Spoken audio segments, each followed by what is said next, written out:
Good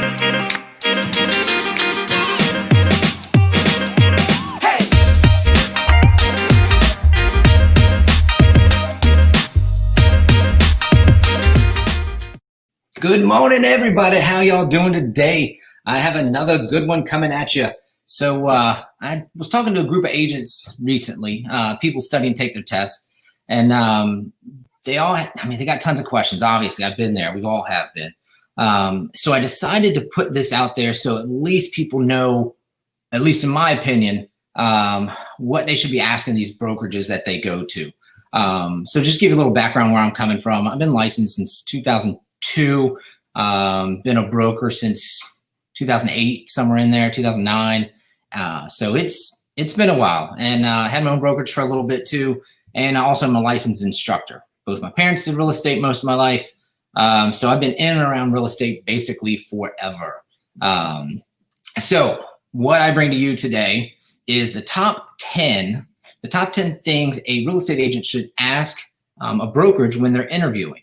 And hopefully you guys will find them helpful. I wish I would have known this when I got in and these things, because I just got in excited and ready to make a bunch of money and help a bunch of people out. And, but I didn't know anything. Even though I was around it most of my life, I didn't know anything. And I didn't, my parents tried to tell me, but you're not going to listen to your parents. Let's be honest. They can offer some insight, but a lot of times we want to figure out things for ourselves. But if someone would have told me these 10 things, it would have changed my whole trajectory in my career. So let's kind of go through them. I don't want to make this long, so let's kind of go through these. Number one, will I be assigned a mentor? Your mentor is going to be a huge guiding factor if, in fact, they're a true mentor. If they're there for you, if they're there to help you, if they're going to be there on the weekends, at night to kind of assist, especially in your first few transactions. And even after that, they should be there to help you out as a guiding source, because real estate is it's not tricky. It's a people business, but there's so many moving parts that people get overwhelmed. They shut down, and 80% or more get out of it in their first year. And you guys, all of us actually, work really hard to pass the test and to get licensed. So the last thing any of us would want is to lose it or to have to give it up in the first year. So the mentor is huge. Number two relates right back to number one. Who will help if your mentor is busy? This is a big one. Your mentor should be out selling houses, as well as helping you, maybe taking you on some appointments, things of that nature. And without that, you're really not going to see how it works. And if the mentor is busy, you need someone else to turn to, whether that's another agent, a broker, other agents to help you in the office, someone you can reach out to. There has to be someone, and you need to ask who's going to be there if your mentor is busy. Okay. Number three, that leads right back into this one. Is there a support staff? It's great to have a mentor, it's key, but that's one person. They can only do so much. Is there going to be a support staff at this new brokerage that's going to help you with your transactions, that's going to help you with all these miscellaneous things that pop up and the questions that pop up? And once you become licensed, you get hit from all angles on what to spend money on. So you have to be careful. And if you have the right brokerage, they will have a support staff to where you don't have to pour out tons of money to be successful to get started. Okay, number four, are there courses designed specifically for real estate agents? And I don't mean just any, I mean brand new real estate agents. The first company I joined back in the day, there wasn't any courses. You know what they did? They gave 100% split and no training. And someone told me this once before, that normally the people or the companies that offer you everything give you nothing. So as far as real estate goes or sales in general, there's companies out there that will offer you 100% of everything you sell. They'll take out some fees along the way, but they offer you nothing. And what that means, no trainings, no support, so many different things, because honestly, it's a business. So what can they really offer if they're not taking any splits whatsoever of your sales? They have to find a way to give back. And that's why the biggest companies in the world are the ones that have splits. 100% is great, but it's normally your smaller companies. And there's other companies that have gotten creative with this, and they say 100%, and they'll charge you $500 a transaction, which is only good for so much. Once you start doing 10, 20, 30 houses. You're doing 30 houses a year, you're giving them $15,000. And what are you getting in return? So think about that. Make sure there's courses designed specifically for brand new agents to get you building a business, starting with the foundation. And the foundation is huge. 95% of agents out there do not have a foundation with which they've built their, we'll call it a house of cards, that can fall down very quickly without the right foundation in place. And it's key to have one built, and your mentor and company should help you with that. Okay. So number 5, how much training is offered?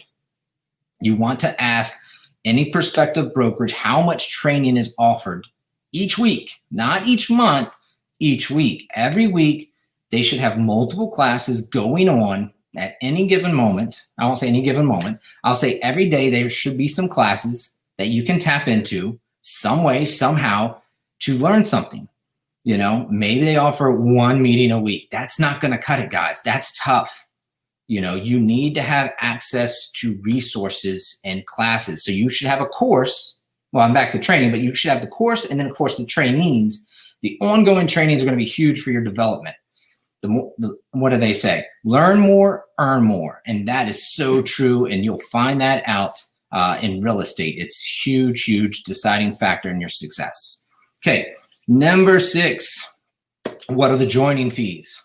What are the monthly fees? This is huge. Some companies will charge you $1,000 to join, or hundreds and hundreds of dollars a month just to be there. So you have to be careful with what you sign. Watch out for that.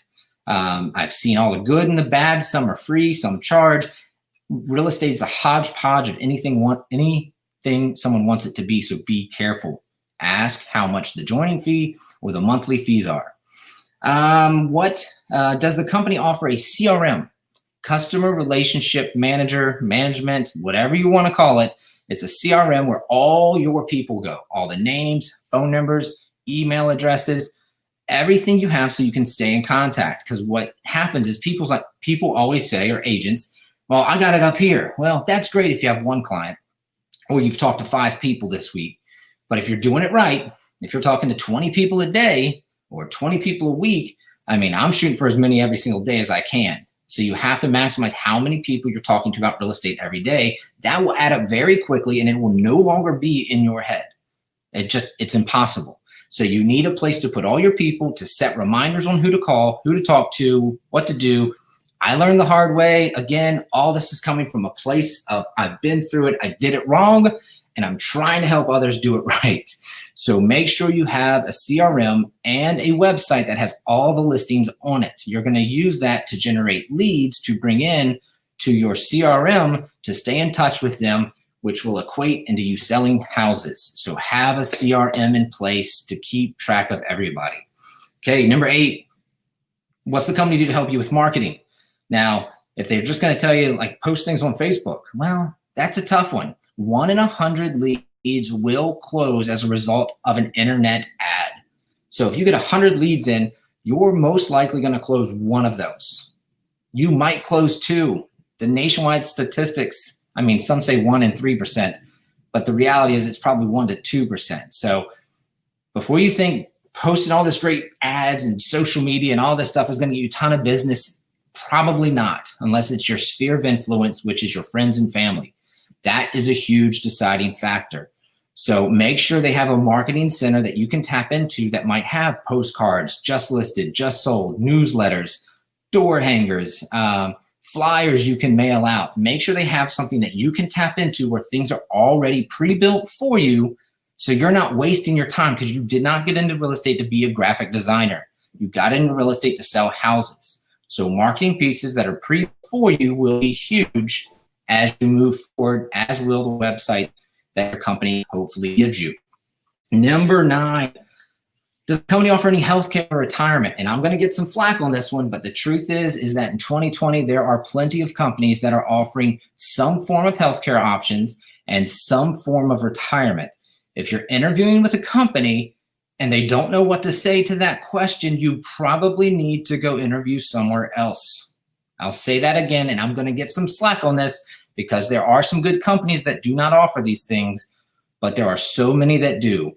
And the only reason this one is so big is because I had two parents, as I mentioned, in real estate. Neither one had any healthcare options or retirement, and it was sad to watch. And I'm just being honest, you don't want to go down that road.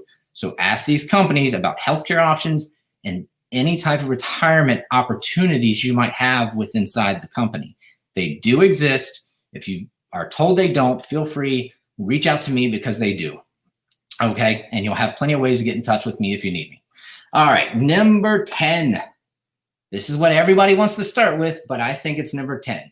What are the commission splits? What in the world do I pay for that might be extra? These are huge. Now, if a company has 1 through 9, and then you get to number 10 and they say 50-50, don't discount that. If they're willing to do everything for you and do a split cost on the commission, it might be worth it. It might be worth it. If you're going to get the mentorship, the training, the education, the support, and everything else, a 50-50 split is not horrible, because 100%, if a company offers you 100%, but you do 0 deals, what's 100% of 0? 0.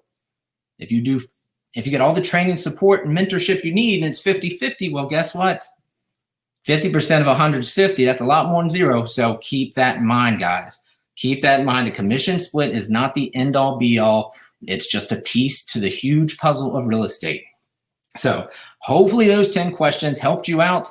I'm hoping you can give me some positive feedback or some feedback in general of what happened when you went to go interview with your brokerages, wherever you may be, wherever in the US or Canada, wherever you are. Hopefully this helped you make some good decisions. If you have additional questions, feel free to reach out. Oh, wait a second. As a bonus, I'm going to throw this out there, because in 2020, there's some great companies out there that can offer you additional ways of income. So if you want to go with bonus question, what are some of the ways, and you want to ask this to the brokerage, what are some of the ways your brokerage offers not even new agents in general, to make additional income through the brokerage? That's huge. If you're thinking about money when you do this, which most of us get into business for the money aspect, whether you want to give it away, give it to the church, invest it, pay for kids' college, it comes down to some type of money decision. You want to find out what additional ways they're going to allow you to make money with inside the brokerage and through the brokerage. And they should have some options for you. I mean, it's 2020, guys. And there's multiple companies out there that do have these options. Do not think there's just one that has it. There are multiple.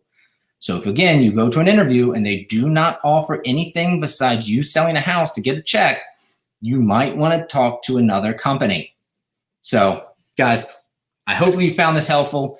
These are the 10 plus the bonus questions I would ask any brokerage when you're going to meet with them. If you have any additional questions for me, feel free to reach out. These are things I've learned over the last 20 years, and I wish I would have known. So use these. Let me know how they work for you, and let me know what additional questions you found maybe not on this list. I'm always open to hearing from you. If I can do anything to help any of you out that are watching this, don't hesitate. You can see below on the little ticker, TerryTrexelLive.com. You can reach me there at any point, or hit me up on any of the social media avenues. You can find me online. Just do a search. Hopefully we'll be talking soon. Best of luck in your real estate career and your decision. And even if you get experienced, or you are experienced in watching this, reach out to me anytime if I can help out. Take care, everybody. Have an awesome, awesome day, and enjoy another great day in real estate. Take care.